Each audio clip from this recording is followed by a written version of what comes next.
Showed up on a Saturday shooting wrap. Entire crew was new, and the rate was really good. Was told the crew worked 6 days and just needed one off. Figured out that they had a strike to go union. Oh, producers trying to trick us into being scabs to finish the shoot. Oh man. People who have worked on film sets, what's the worst experience you've had with a director slash producer? Recently had a terrible film set experience where the director was an absolute jerk to everybody on the crew, always showed up late, and body shamed one of our actresses. What a dick. I ended up leaving the set 2 days in. Yep, that's the only thing you can do. This made me curious to know what experiences other people have with shitty directors producers. Yeah. I mean, yeah. Again, there's a real wave of no assholes on set policy happening right now, and I'm for it. I hope it stays. Yikes. Body shamed one of our actresses. I mean, I was gonna say the TV crew, the really high end TV crew that I worked with that for that season, would they have dealt with that? The answer is yes, because they're total pros, and so nothing could have happened in front of them that would have made them do anything other than put out absolutely excellent work. But the younger groups of us, including myself, that would not have flown, and that would have been a real problem. And looking back now, when I think on that set, there were people who I didn't see inappropriate behavior, but I had heard later had done something either borderline or actually inappropriate, and they were gone. I was like, what happened to that person? They're out. So, any film days have producers not pay or checks bounced? Yep. Gaffer Best Boy, I keep the 18 globes until grip electric camera checks cleared. Yeah, that's for real, man. I see on Facebook all the time about producers either bouncing checks or refusing to pay and that kind of stuff, and you find out either when you're there or when you're done. I've said no to a handful of things out here in Texas because once I got in talks to do the job, I did my due diligence like you probably should, and I found out it was a non-starter. And I was like, well, I could either ask for a down payment because they seem to be wanting to pay me. Some of them. That was the other thing. I've had situations where they've offered me this much money, which is not my rate, but sure, I'll take it. And then when it comes to it, they'll actually try to renegotiate. Nah, I'm out. But yeah, I've had situations where they've been like, hey, looking forward to seeing you on Monday. And then I look them up on like Saturday and I go, nope. And so, I do it as soon as I find out. But if they're the kind of, if they suck and they're known on the internet as they suck, I don't feel anything about telling them the morning of that I'm not going to do it if I haven't signed a contract with them. But yeah, I usually try to tell them ahead of time just because, yeah, I don't want them calling me all day. Having to discuss overtime with volatile producers, had my key grip with me, holding a C-stand, arm on his shoulder. They didn't get in my face or get aggressive. Oh man, that's way out you're out in the sticks doing that. Showed up on a Saturday shooting wrap. Entire crew was new, and the rate was really good. Was told the crew worked 6 days and just needed one off. Figured out that they had a strike to go union. Oh, producers trying to trick us into being scabs to finish the shoot. Oh man, that's scary. Don't mess with the unions. If they're paying well enough that it should be union and it's not union, man, I don't know if I would show up, because you don't want to be that person who gets known as a scab and messes with the union. Oh man, yeah. 2 weeks of 14+ hour days with no overtime after 12. Told them I would turn the generator off after 12 if they weren't paid cash and deal. Turned the Jenny off mid shot on a night shoot.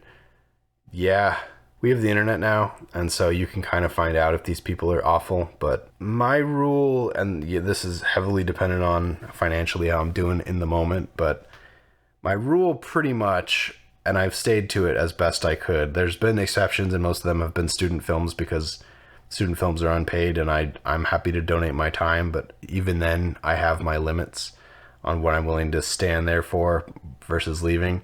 If you're getting a bad vibe, just walk away. Walk away.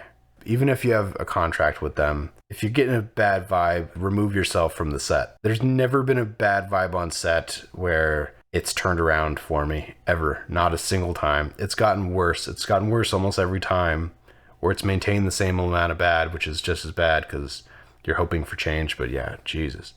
Me, the producer, director, stopped talking to the DP less than halfway through the shoot, communicating through his first AD to myself. That got really difficult. Yeah, I've had to on an unpaid thing just not ask the director of photography back. I did it on my thesis film. That sucked. As a camera op, I haven't seen so much shit, and I've been treated like shit. I have seen so much shit and been treated like shit so many times I don't even want to recall them. Yeah, which is so crazy that I'm working in audio video now, and they treat the camera operators like we're building a race car in front of them. They're so afraid to even mess with us. It's kind of awesome. And then there's some that will just, take the camera out of I had somebody take the camera out of my hands a while back, and it wasn't my camera, so I didn't care as much as I could have, but I was like, why are you touching the camera? Like, what are you doing? First AC who came from a big tentpole film to a micro budget film was literally throwing Matt Box's gear around, screaming at everyone. That sucked. Get rid of that person. Yeah, I'm sure. Hope they see. Yeah, get rid of him. Was asked to be on set by the director and was supposed to be his personal assistant / PA. So were you working for the production, or were you the personal assistant to the director who was on the production? And ended up barely speaking with him and talking more with the crew that was given to him, and left behind with garbage and told they'd come back for me to bring to the next location because every vehicle was full. Like an hour later of sitting at the park with now homeless people entering, staring at me with 3 huge bags of garbage. It got dark and I left for home. That's weird. I worked locations, so I'm either the first one on the studio, the big fancy studio thing I worked on. So I'm either the first one there or the last one to leave. There's been people left, but usually I take them, or more likely I radio for the van to come back. Because we were wearing masks, so they couldn't really ride in my car, or the other locations guy's trucks. He had production truck. He had the truck that the production gave him. That's a weird one. First role was in a film with the director who clearly had some anger management issues, and I vividly remember him being upset of how the scene turned out, and he threw his walkie-talkie at his assistant and stormed away. Thankfully, every film I've worked on since has been better, but definitely set the bar low. Yeah, that guy's not going to work anymore. No, not with the no assholes policy. Producer and director that literally make people cry every week. He called people idiots. He belittled them and throw stuff. His name was Ellen DeGeneres. I'm just kidding. Oh, that's kind of mean because I said he. For the sake of the bit, I'll stand behind it. That wasn't meant to be as politically unsound as I meant it to be. Very particular about lunch. He threw a sandwich at the windshield of a car from the inside because it had mayo on it. Oh, he's just a douchebag. All you had to do was stand up for yourself once and you were good. Yeah, that's the like look the bully in the eyes thing and he'll respect you kind of thing that I was brought up as a kid hearing. And first of all, that never once was the case when it came to bullies. And second of all, yes, there's those kind of people where you have to stand up and act. You have to get on their level for them to respect you. Fuck that. If they're not going to be a basic human being, the statute of limitations on treating them anything other than a wild animal is off the table.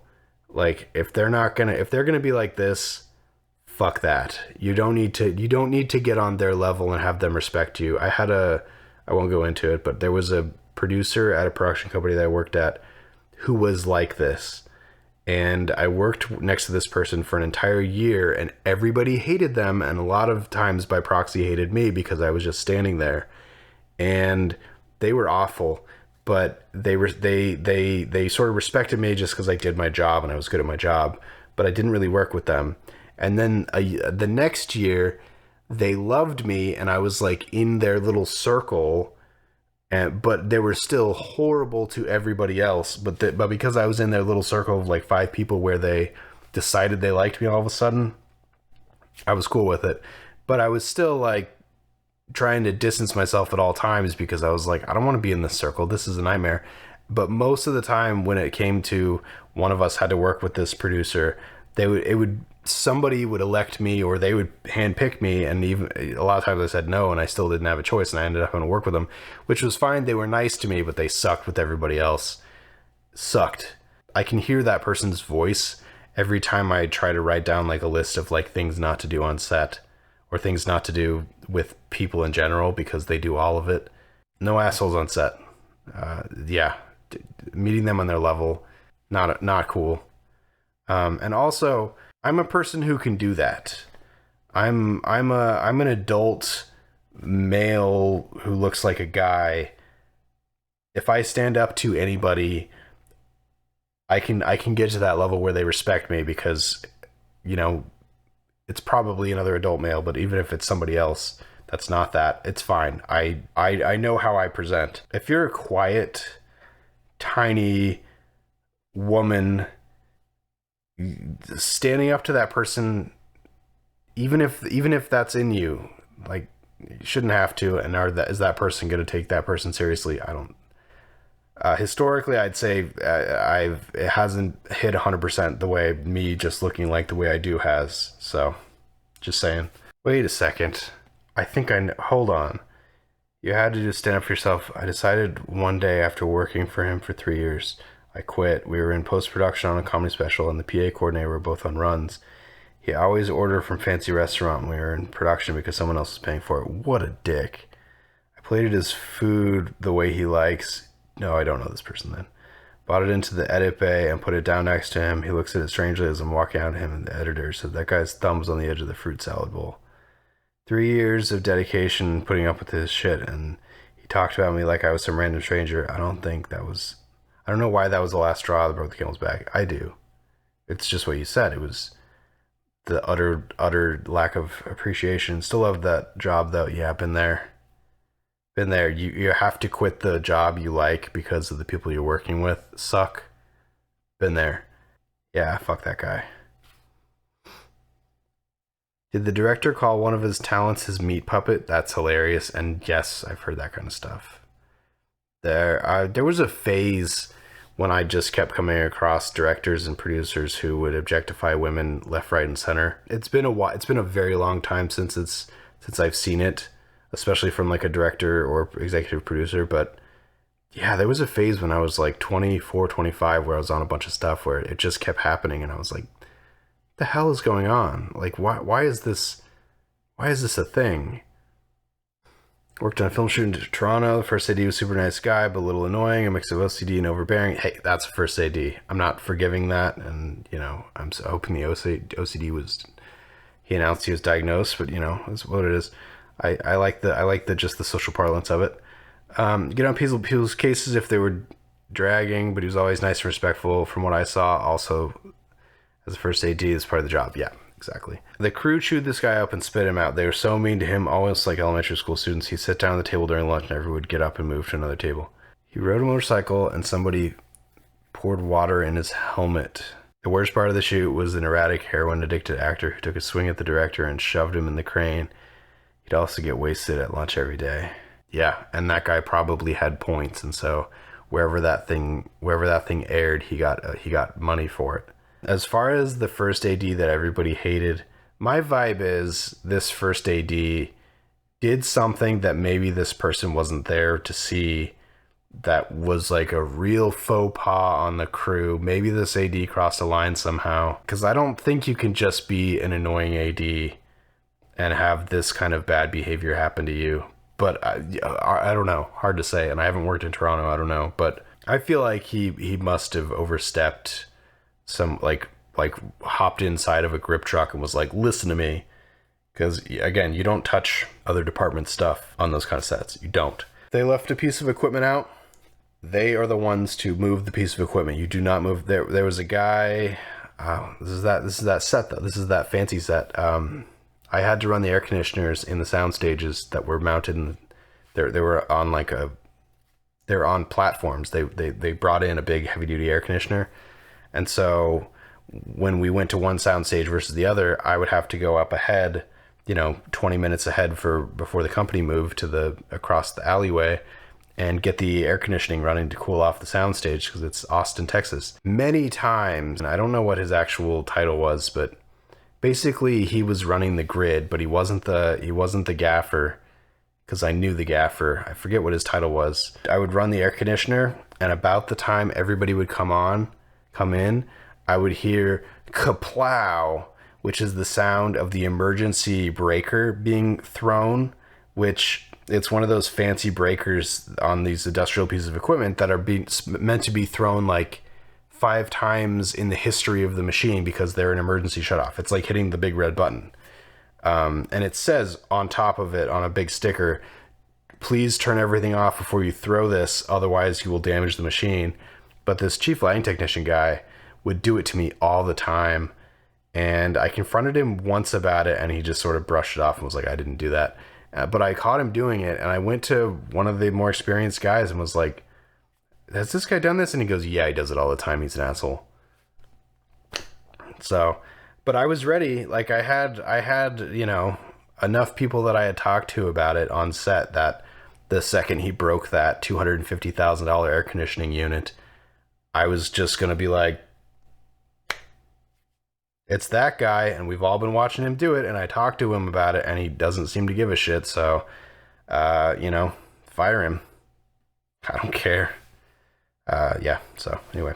Rampant from directors, producers, you won't see unless you're a queer trans person. It's literally the situation I probably pretend time of all my well-paying jobs that makes me want to quit every time on set. Yeah, I mean, I'm taking it for face value. Because it does seem, I'm a DP. No, then you should be. Yeah, I walk back what I was about to say. I still am taking this for face value.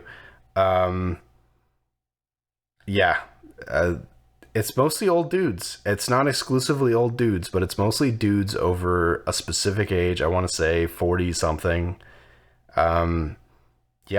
They suck. Again, it falls into the no assholes on set policies. We had all sorts of different genders and things on even my super high end, old dogs that have worked together forever studio set. One of the grips was a non-binary person. I think that's how they identified. I'm not even sure. Again, I wasn't in their department, so I didn't interact with them, but they were just one of the team. But I could also see these old men, especially in like the grip department, saying off-color stuff that's not gonna work with them. I could see it happening.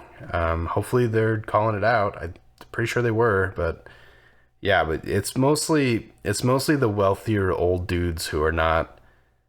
I wouldn't say, no, that's not fair, because the career guys could do it too, but it's older white guys, and they suck. It's getting better every day, but they suck, and correcting them is like talking to a brick wall. It's ridiculous, especially if they're your boss, because how do you correct a boss? That's the whole thing. It's the whole problem with why the industry is having trouble catching up with society in any way that's real, in any way that's not the Disney fake version, is the people that are still wealthy and in charge and have control of the change are the problem most of the time. So that's going to get me canceled someday. But it's old bitches that would have a problem with that statement. So there you go. Yeah, that's what it is. Like, share, subscribe. What did you think? Catch you on the next one.